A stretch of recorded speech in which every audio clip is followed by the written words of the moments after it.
We come to the Leader of the Opposition, Rishi Sunak. Thank you, Mr. Speaker. Mr. Speaker, government is about making choices, and the new Prime Minister has made a choice. He has chosen to take the winter fuel allowance away from low-income pensioners and give that money to certain unionised workforces in inflation-busting pay rises. So can I just ask the Prime Minister, why did he choose train drivers over Britain's vulnerable pensioners? Mr. Speaker, this government was elected to clear up the mess left by the party opposition and to bring about the change that the country desperately needs.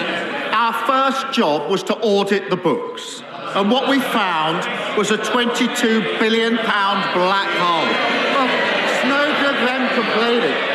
Richard Hughes, the chair of the OBR, was very clear. He described it as one of the largest overspends against forecast outside of the pandemic. His words. So we've had to take tough decisions to stabilise the economy and repair the damage, including targeting winter fuel payments whilst protecting pensioners. 800,000 pensioners are not taking up pension credit. We intend to turn that around. We're going to align housing benefit and pension credit, something the previous government deferred year after year after year. And because of our commitment to the triple lock, pensions are projected to increase by over £1,000 in the next 5 years. Rishi Sunak. Well, Mr. Speaker, the Prime Minister also inherited inflation back at target, interest rates being cut, unemployment low, and indeed the fastest growing economy in the G7, Mr. Speaker.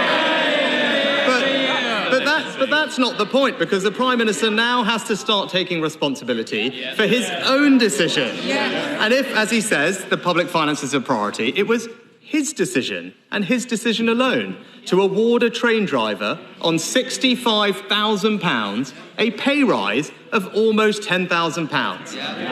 And it was also his decision that a pensioner living on just £13,000 will have their winter fuel allowance removed. So can the Prime Minister explain to Britain's low-income pensioners why he has taken money away from them whilst at the same time given more money to highly paid train drivers? Well, Mr. Speaker, we spent the whole election with him trying to tell the country that everything was fine, and this is the result they got. A massive mandate on this side to change the country. And if he carries on pretending everything is fine for ordinary people across the country, they're going to be there for a very, very long time. And I remind him that we inherited absolute chaos from the party opposite.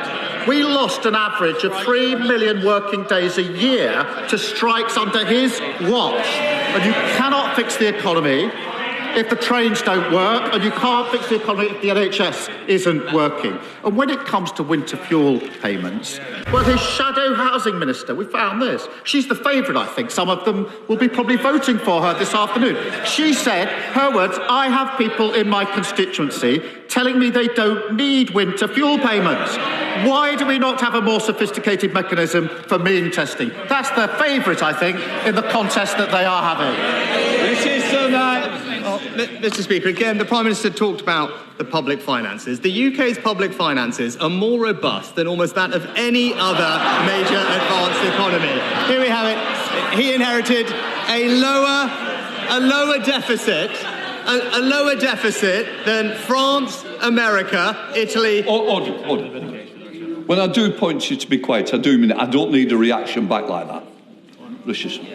Well, the UK currently has a lower deficit than France, America, Italy and Japan. It has the second lowest debt in the entire G7. And he opposed every difficult decision that we took to deliver that. So I certainly am not going to take any lectures from him on that score. But he talked about protecting ordinary people. Well, last year, under the Conservative government, a low-income pensioner with just £13,000 received not only the winter fuel payment, but also hundreds of pounds of additional cost of living support, both of which he has now scrapped. Age UK have said cutting the winter fuel allowance is the wrong policy. And only this morning, we've learned that the vast majority of the poorest pensioners in poverty, are going to see that vital support removed.